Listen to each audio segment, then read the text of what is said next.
ጤና ይስጥልን አድማጮች፣ ይህ አዋዜ ልዩ ላልሰማችሁ ነው። ከመረጃዎቹ ጋር አብርሃም መኳንንት ነኝ። የእስራኤሉ ጠቅላይ ሚኒስትር ቤንያሚን ኔታንያሁ የኢራን ሕዝብ ወጥቶ የአዲስ ዓመት በዓሉን እንዲያከብር ጥሪ ያቀረቡ።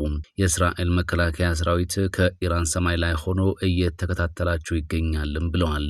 በኢራን ቡሼር የኒውክሌር ጣቢያ አቅራቢያ የሚሳኤል ጥቃት ደረሰ።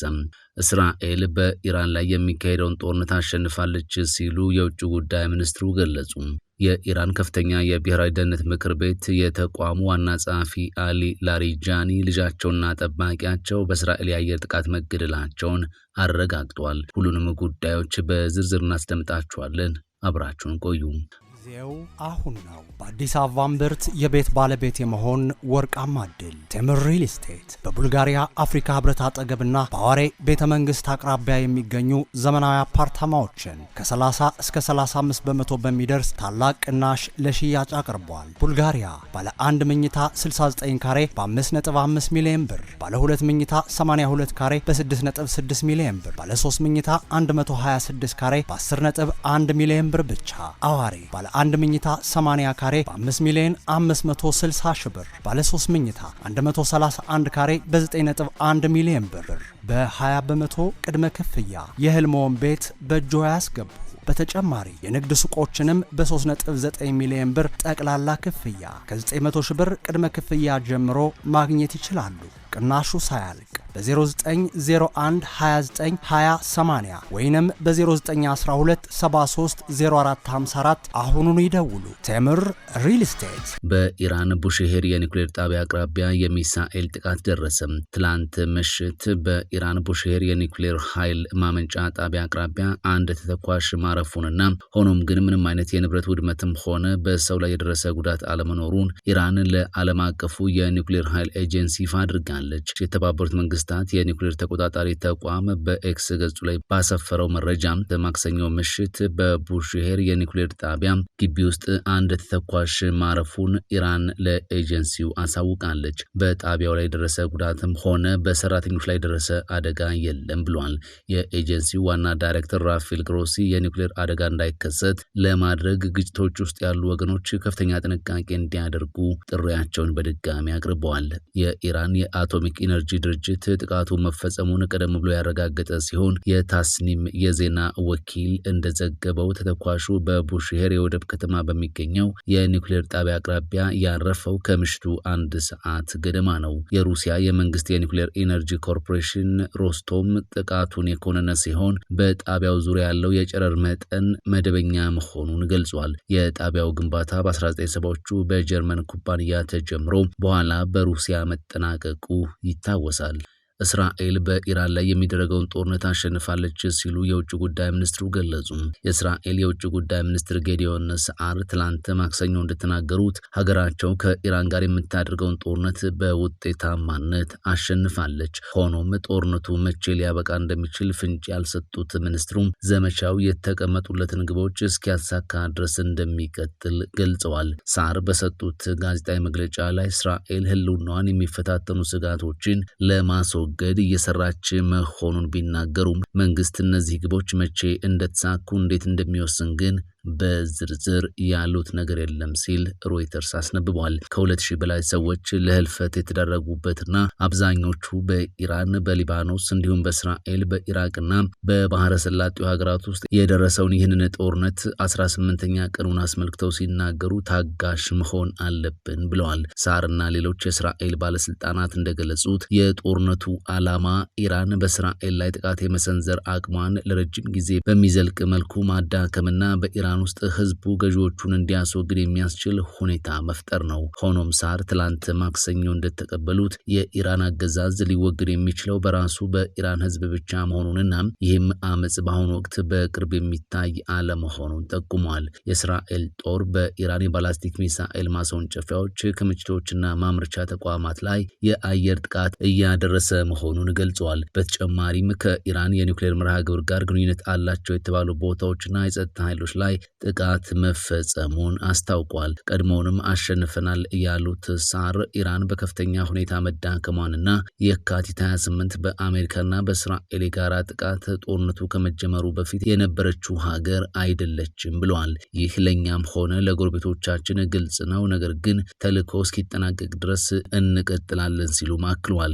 ሳር ድል ማድረጋቸውን ቢናገሩም ፕሬዝዳንት ዶናልድ ትራምፕ መጋቢት 11 የተናገሩትን በመድገም ኢራን ትላንት ማክሰኞ ዕለት በርካታ ሚሳኤሎችን ወደ እስራኤል ተኩሳለች። ይህም ቴህራን ከ2 ሳምንታት ጦርነት በኋላም አሁንም የረጅም ርቀት ጥቃቶችን የመሰንዘር አቅም እንዳላት ያሳያል። የትራምፕ አስተዳደር ጦርነቱ መቼ ሊያበቃ እንደሚችል የሚቃረኑ መልእክቶችን ሲያስተላልፍ መቆየቱ ይታወሳል። አልፎ አልፎ ጦርነቱ በቅርቡ ሊያበቃ እንደሚችል ቢጠቁምም በሌላ በኩል ደግሞ ዘመቻው አሁንም እንደቀጠለ መሆኑን ይገልጻል። የእስራኤል ባለስልጣናት ምንም አይነት የጊዜ ሰሌዳ ያልሰጡ ሲሆን ወታደራዊ አመራሩ ደግሞ ለቀጣዮቹ 3 ሳምንታትና ከዚያ በላይ የሚቆይ የጦርነት እቅድ እንዳለው አስታውቋል። የሀገሪቱ መከላከያ ሚኒስትር እስራኤል ካትዝ ከፍተኛ የጸጥታ ሹም አሊ ላሪጃኒ መገደሉን ካወጁ በኋላ ሳር በጣም አስፈላጊ ስራ እየሰራን ነው ሲሉ ተደምጠዋል።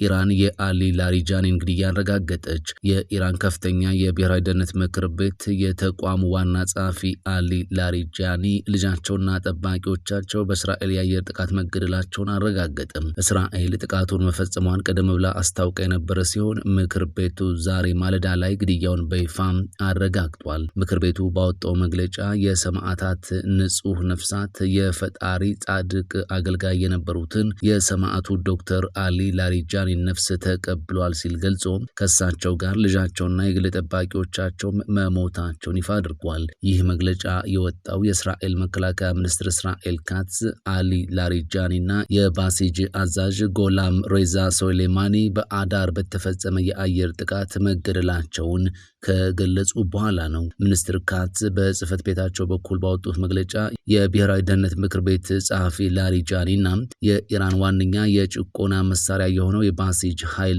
መሪ ሶሌማኒ ትላንት ምሽት መወገዳቸውን ከጦር ኃይሉ ኢታማዦር ሹም ሰምቻለሁ ብለዋል። አሊ ላሪጃኒ ላለፉት 4 አስርት ዓመታት በኢራን ፖለቲካ ውስጥ ትልቅ ስፍራ የነበራቸው ሲሆኑ በመንግስት መገናኛ ብዙሃን፣ በደህንነት ተቋማትና በፓርላማ ውስጥ ከፍተኛ ኃላፊነቶችን ተቀብለው መርተዋል። ሄዝቦላ በእስራኤልና በእስራኤል ወታደሮች ላይ ተከታታይ ጥቃቶችን መፈጸሙን አስታወቀም። ሄዝቦላ ባለፉት ጥቂት ሰዓታት ውስጥ በእስራኤልና በወታደራዊ አባላቶቿ ላይ ከ10 በላይ ጥቃቶችን መፈጸሙን ይፋ አድርጓል። ቡድኑ ከሃይፋ ከተማ በስተደቡብ በሚገኘው በአትሊት የባህር ኃይል ጦር ሰፈር ላይ የእስራኤል ጦር ልዩ የባህር ኃይል ክፍልን ኢላማ ማድረጉን ተናግሯል። በተጨማሪም የቡድኑ ታጋዮች የጦር ሰፈሩን በራሱ በልዩ ሚሳኤሎች ናዳ መመታታቸውን አስታውቋል። ሄዝቦላ በደቡባዊ ሊባኖስና በእስራኤል ውስጥ የሚገኙ የእስራኤል ወታደሮችንም ኢላማ ማድረጉን መግለጹን ከአልጀዚራ ዘገባ ላይ ተመልክተናል። የእስራኤሉ ጠቅላይ ሚኒስትር ቤንያሚን ኔታንያሁ የኢራን ሕዝብ ወጥቶ የአዲስ ዓመት በዓሉን እንዲያከብር ጥሪ ያቀረቡ።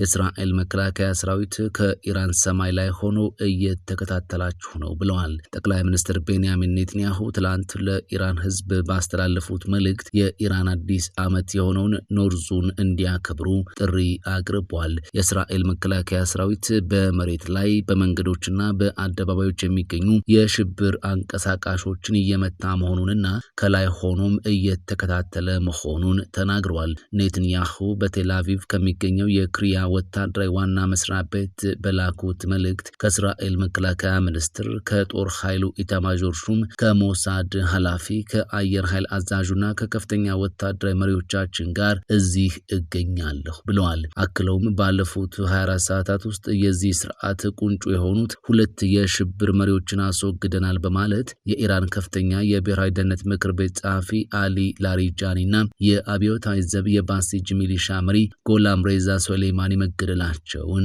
ጠቅሰዋል። ኔትንያሁ በመልእክታቸው ማክለው የእኛ አውሮፕላኖች በመሬት ላይ በየመንገዱ መገናኛዎችና በከተማ አደባባዮች ላይ ያሉ የሽብር አንቀሳቃሾችን እየመቱ ነው። ይህ ደግሞ ጀግናው የኢራን ሕዝብ የፋየር ፌስቲቫልን እንዲያከብር ለማስቻል የታለመ ነው ካሉ በኋላ ስለዚህ በዓሉን አክብሩ፣ መልካም የኖሩዝ በዓል ይሁንላችሁ ብለዋል። እኛ ከላይ ሆነን እየተከታተልን ነው። ሲሉ ንግግራቸውን አጠቃለዋል። የእስራኤሉ ፕሬዝዳንት ኢሳቅ ሄርዞግ በበኩላቸው ለኢራን ህዝብ የበዓል ምኞታቸውን የገለጹ ሲሆን እናንተ ከዚህ የተሻለ ይገባችኋል፣ ለውጥ ይገባችኋል፣ መልካም ነገር ሁሉ ይገባችኋል ብለዋል። አክለውም ይህ የሻርሻንቤ ሱሪ በዓል እውነተኛ ለውጥን በቀጠናው በኢራንና ለልጆቻችን የወደፊት ዕጣ ፈንታ ለውጥን ይዞ እንደሚመጣ ተስፋ አደርጋለሁ ሲሉ ተናግረዋል። ኔትንያሁ ቀደም ብለው በላኩት መልእክትም ለኢራን ህዝብ የነጻነት ዓመትና የተስፋ አዲስ ጅምር እንዲሆንላቸው ምኞታቸውን መግለጻቸውን ጀሩሳሌም ፖስት ዘግቧል። ጊዜው አሁን ነው። በአዲስ አበባ እምብርት የቤት ባለቤት የመሆን ወርቃማ ዕድል። ቴምር ሪል ስቴት በቡልጋሪያ አፍሪካ ህብረት አጠገብና በአዋሬ ቤተ መንግስት አቅራቢያ የሚገኙ ዘመናዊ አፓርታማዎችን ከ30 እስከ 35 በመቶ በሚደርስ ታላቅ ቅናሽ ለሽያጭ አቅርቧል። ቡልጋሪያ ባለ 1 መኝታ 69 ካሬ በ5.5 ሚሊዮን ብር፣ ባለ 2 መኝታ 82 ካሬ በ6.6 ሚሊዮን ብር፣ ባለ 3 መኝታ 126 ካሬ በ10.1 ሚሊዮን ብር ብቻ።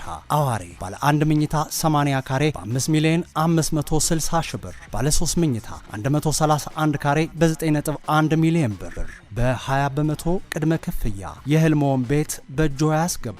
በተጨማሪ የንግድ ሱቆችንም በ3.9 ሚሊዮን ብር ጠቅላላ ክፍያ ከ900 ሺህ ብር ቅድመ ክፍያ ጀምሮ ማግኘት ይችላሉ። ቅናሹ ሳያልቅ በ0901 29 20 80 ወይንም በ0912 73 0454 አሁኑኑ ይደውሉ። ቴምር ሪል ስቴት። ፈጣን ያልተሰሙ መረጃዎችንና ትኩስ የኪነ ጥበብ ዜናዎችን ለማግኘት የቁም ነገር ሚዲያ የዩቲዩብ ቻናልን በመቀላቀል ቤተሰብ የሆኑ ቻናላችንን ሰብስክራይብ ያድርጉ። በቲክቶክም አለን። ቁም ነገር ሚዲያ ኦፊሻል ብለው ይከተሉን። እናመሰግናለን። ቁም ነገር ሚዲያ፣ ለቁም ነገር እንሰራለን።